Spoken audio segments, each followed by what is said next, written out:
Guys, ganito mag-ayos ng kwarto. Papakita ko sa inyo. Kita nyo tong kumot na to? Titiklopin ko. Hindi masipag na bata ako.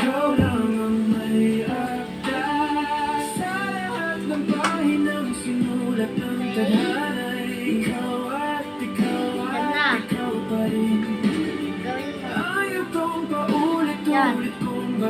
Yan yung mga steps sa mga hindi marunong mag-ayos ng kwarto nila.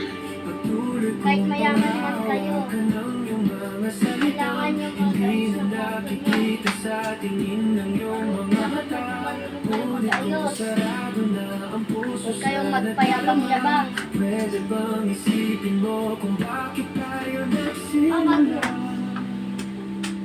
Unang beses ko lang gumawa ng mga ganitong video lang, guys.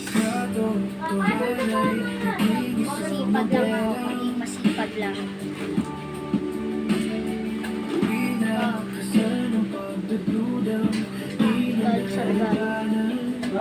Maiayusin ko to.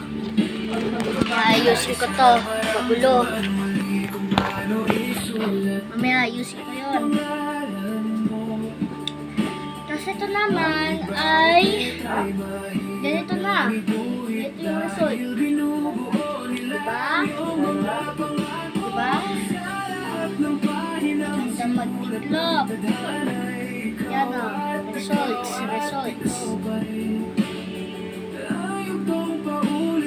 Huwag niyo sabihin na bakla ako. Pink lang to na baga sa mama. Galing lang to sa